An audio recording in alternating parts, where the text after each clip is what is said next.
สวัสดีค่ะวันนี้มาพบกับช่างธรรมาชีวีวิวนี่ก็ตอนนี้ก็อากาศก็เย็นอยู่เนาะตอนนี้เราอยู่ที่บ้านใส่แว่นกับไม่ใส่แว่นอะไรดีกว่าใส่แว่นถอดแว่นน่าจะถอดแว่นดีกว่านะก็วันนี้เราก็นั่งเล่นนะฮะอากาศก็วันนี้ก็มีพายุปลาบึกปะใช่ปลาบึกแล้วก็เนี่ยตอนนี้เราอยู่สงขลานะคะก็ลมเย็นฝนตกบ้างเป็นบางทีนะคะก็อืมก็เดี๋ยวที่นครก็ฝนก็เยอะเนาะที่นครเนี่ยเยอะสุดละน่าจะสุดนะแล้วก็เดี๋ยวตอนเย็นนี้ไม่รู้กี่โมงน่าจะขึ้นไปสุราษฎร์นะครับพายุปลาบึกเนี่ย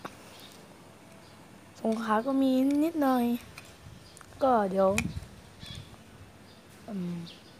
เห็นเขาบอกว่าเดี๋ยวจะมีเรือจากชลบุรีอะเรืออะไรละจำชื่อไม่ได้แล้วเรือลำใหญ่มารับจริงเรืออะไรวะรับหนึ่งนะคะขออนุญาตทำพ่อขาพ่อจ๋าพ่อจ๋าเรืออะไรนะที่จะมาที่จะมารับคนที่พัทลุงนั้นจักรีนะบุรีนะฤเดชนะเรือจักรีนะฤเบศเราจำชื่อไม่ก็ได้แล้วก็ พูดก็ไม่ค่อยชัดเลยเรือจักรีนะฤเบศ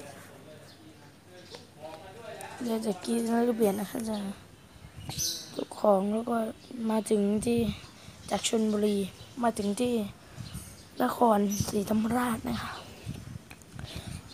เป็นเวลาประมาณ15 ชั่วโมง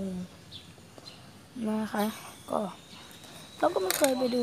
เรือจักรีนะฤเบศเขาเคยมาสงขลาแล้วเหมือนกันนะจักรีนะฤเบศอ่ะเขามาทำไงมั้งเปิดให้คนเข้าชมด้วยนะตอนนั้นว้าวนี่ก็นี่นะคะเรารีวิวเสื้อไปแล้วเลยกันนะ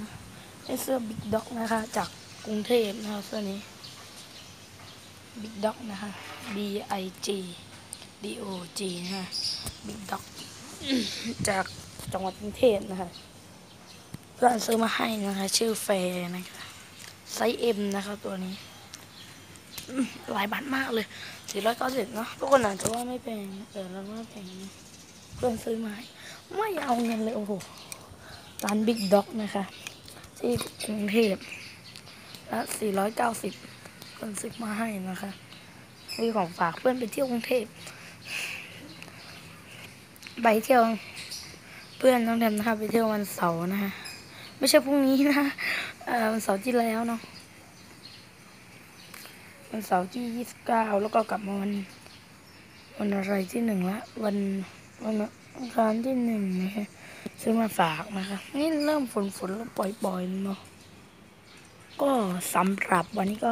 ต้องจบคลิปไปแค่นี้อย่าลืมกดไลค์และกด subscribe เป็นกำลังใจกับช่องเราด้วยนะครับบ๊ายบาย